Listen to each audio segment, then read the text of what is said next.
शहर के एक फ्लैट में सुबह के 10 बजे सुधा की माँ रसोई में बर्तन धो रही होती है। ये क्या आलस है सुधा, अभी तक सो रही है।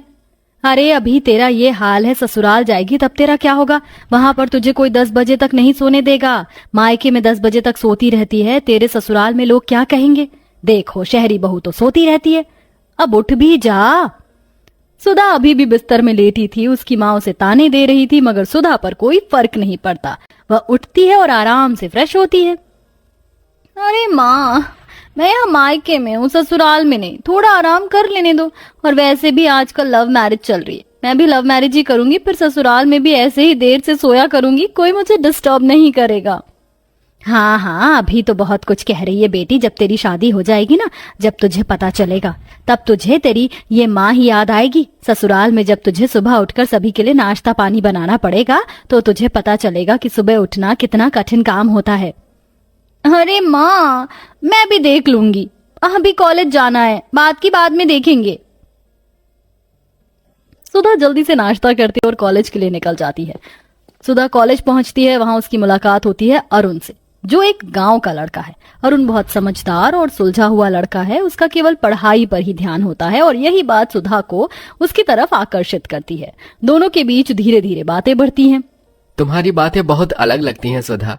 शहर की लड़की हो, फिर भी कुछ खास बात है तुम में। तुम्हारे साथ बात करके अच्छा लगता है अरुण। गांव का जीवन कैसा होता है? मैं तो सिर्फ शहर के माहौल में पली बड़ी हूँ। गांव का जीवन सरल होता है, लेकिन नियम बहुत होते हैं। सुबह जल्दी उठना, दिन भर काम करना और सबसे ज्यादा मिलजुल कर रहना। मुझे लगता है कि मैं इस सब के लिए तैयार नहीं हूँ, पर तुमसे मिलकर लगता है कि शायद मैं बदलाव कर सकती हूँ। धीरे धीरे सुधा और अरुण एक दूसरे के करीब आ जाते हैं और दोनों को एक दूसरे से प्यार हो जाता है। दोनों परिवारों की सहमति से उनकी शादी तय हो जाती है और बहुत जल्द अरुण सुधा से शादी करके उसे अपने गांव में ले आता है। अरे आ जाओ बहू, इस घर में तुम्हारा बहुत बहुत स्वागत है। बहुत प्यारी लग रही हो, लेकिन आने में बहुत देरी कर दी, रात के 10 बज गए हैं। अरे माँ, हमारी ट्रेन ही लेट थी, तो इसमें हम क्या कर सकते हैं। लेकिन देखो ना, शहर से शादी करके हम लोग फिर भी समय पर ही आ गए हैं। माँ, अब सारी बातें यहीं कर लोगी क्या? इन्हें घर के अंदर भी बुलाओगी? हाँ हाँ, ये भी है। खैर तुम दोनों बहुत ज्यादा थक गए होगे, जाओ जाकर कमरे में आराम कर लो। प्रेरणा, अपने भैया भाभी को उनके कमरे में छोड़ाओ, और सुनो, इन दोनों का खाना इनके कमरे में ही भिजवा देना, आराम से खा लेंगे।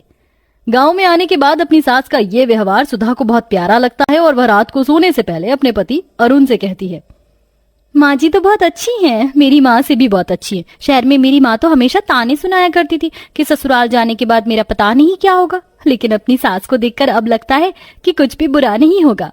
ये सुनकर अरुण मुस्कुराते हुए सो जाता है। अगले दिन सुबह के 4 बजे का समय होता है। सुधा अपने नए घर में शादी के बाद की पहली सुबह सो रही थी।